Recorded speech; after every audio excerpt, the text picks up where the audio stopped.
Broadway ਤੁਹਾਡੇ ਵਿਦੇਸ਼ ਜਾਣ ਦੇ ਸੁਪਨਿਆਂ ਨੂੰ ਦੇਵੇਗਾ ਹਕੀਕਤ ਦੀ ਉਡਾਨ। नमस्कार दोस्तों, मैं अमरजीत ब्रॉडवे इमिग्रेशन सर्विसेज से लगातार कोशिश इस चैनल के जरिए कनाडा स्टडी वीज़ा को लेके हर लेटेस्ट इंपॉर्टेंट अपडेट आपसे शेयर करते रहे। सो कनाडा में एसडीएस और न्यू रूल्स, पीटी, इन सब को लेके आज की डेट में जो स्टेटस है वीज़ास को लेके, जो ट्रेंड है वो किस प्रकार है। तो PT definitely it is very much sure कि 10 तारीख से वो आ जाएगा एसडीएस कैटेगरी में, और जो कन्फ्यूजन है वो भी तकरीबन 10 अगस्त तक दूर हो जाएगी कि ये जो स्कोर है वो क्या चाहिए होगा, 60 ईच चाहिए होगा या 60 ओवरऑल चाहिए होगा, ऑल 6 ईच चाहिए होगा या 6 ओवरऑल चाहिए होगा।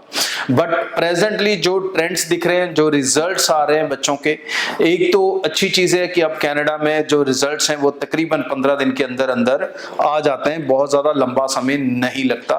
वेरी रेयर केस की किसी फाइल को लंबा समय लगता हो, मोस्टली जो रिजल्ट्स हैं वो 15 दिन के अंदर रिसीव हो रहे हैं, 2 वीक्स के अंदर या मैक्सिमम टू मैक्सिमम 3 वीक्स के अंदर। और रिजल्ट 100% पॉजिटिव आ रहे हैं आइल्स को लेके, इसमें कोई शक नहीं है। आइल्स 6 ईच है, अगर आपका स्कोर एकेडमिक अच्छा है, प्रोफाइल अच्छा है, तो you getting a positive results. PT को लेके ऑल्दो पीटी कंसिडर हो गया, कनाडा ने अनाउंस भी कर दिया, बट अभी भी पीटी में उतना बड़ा चेंज नहीं आया रिजल्ट्स को लेके कि हम कहें कि 54, 53, 55 के साथ कोई वीजा आने लगे हैं। तो बहुत ज्यादा सक्सेस रेट पीटी के साथ इस समय तो नहीं है।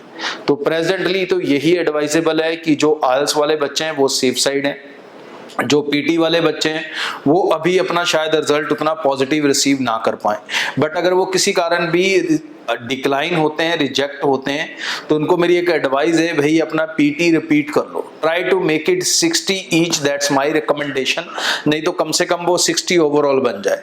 बाकी ये डिपेंड करेगा कि क्या रूल आते हैं, और न्यू रूल के अकॉर्डिंग डेफिनेटली जब उनकी वीजा ऑफिसर की रूल बुक में आ जाएगा कि पीटी के साथ वीजा देना है और इतने पीटी स्कोर के साथ देना है, तो उसके बाद पीटी के अंदर जो रिजेक्शन है वो नामात्र रह जाएंगी, सिर्फ वही रह जाएंगी जिनका स्कोर रिक्वायर्ड स्कोर से कम होगा। तो इसे लेके जो चेंजेस हैं वो as announced probably 10th of अगस्त को क्लैरिफाई होंगी, और तभी जो इनकी चेकलिस्ट है एसडीएस की उसमें चेंजेस आएंगी, उसमें क्लियर आएगा कि कितना स्कोर चाहिए, ईच चाहिए, ओवरऑल चाहिए, हर एस्पेक्ट को लेके क्लैरिटी होगी। और प्लस उससे भी ज्यादा क्लैरिटी हो जाएगी जब जो हम फॉर्म भरते हैं ऑनलाइन, आपका एप्लीकेशन फॉर्म, उसके अंदर भी एक ऑप्शन होती है कि आपका जो स्कोर है वो 6 ईच है या नहीं है। तो 6 ईच अगर हम करते हैं तो वो एसडीएस फाइल जाती है, अगर 6 ईच को नो कर देते हैं तो वो नॉन एसडीएस फाइल जाती है। तो वहां पर भी ये टेक्निकली चेंजेस आएंगी, तो जिसके अंदर कोई कंफ्यूजन नहीं रहेगी। बट प्रेजेंटली जो ट्रेंड्स हैं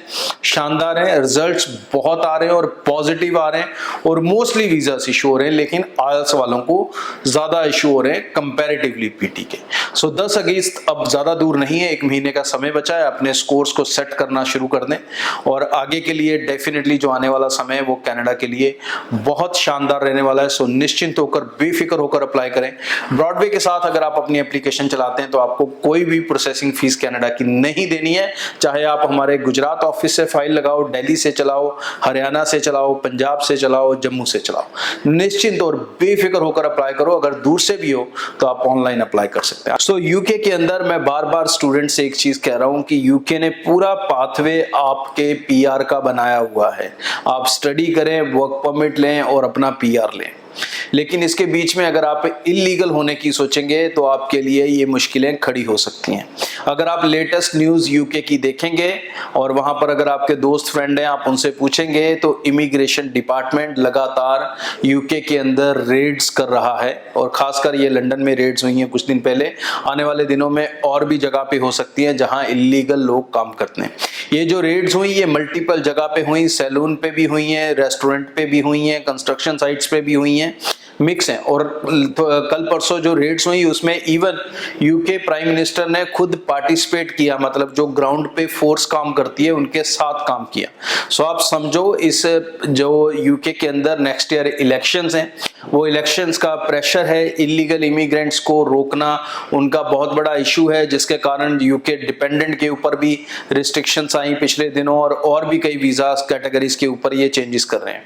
सो आई रिक्वेस्ट यू कि जो भी स्टूडेंट्स यहाँ से से जा रहे हैं, जहाँ जो स्टूडेंट्स वहाँ पे हैं वो प्लीज़ किसी भी लेवल पे इलीगल होने की ना सोचें, बिना डॉक्यूमेंट्स में रहने की ना सोचें।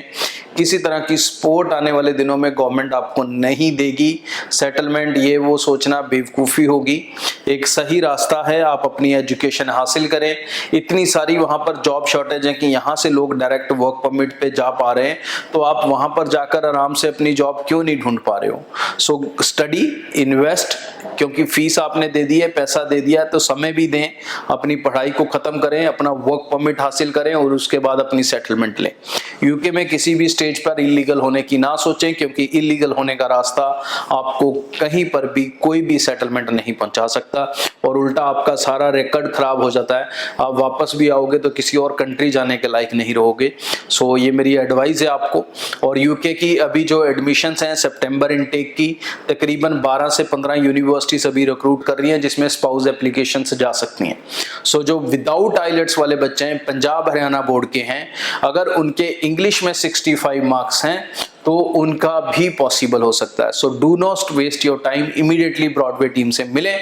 हमारे ऑफिस आपकी सुविधा के लिए पूरे नॉर्थ इंडिया में, सो आप गुजरात में, दिल्ली में, हरियाणा में, पंजाब में, जम्मू में, इन सब स्टेट्स में हमारे ऑफिस में जाके अपनी एप्लीकेशंस को चला सकते हैं। और ब्रॉडवे के साथ एप्लीकेशन चलाने का सबसे बड़ा फायदा है कि आपने पैसे देने हैं वीजा लगने के बाद। ब्रॉडवे ਤੁਹਾਡੇ ਵਿਦੇਸ਼ ਜਾਣ ਦੇ ਸੁਪਨਿਆਂ ਨੂੰ ਦੇਵੇਗਾ ਹਕੀਕਤ ਦੀ ਉਡਾਨ।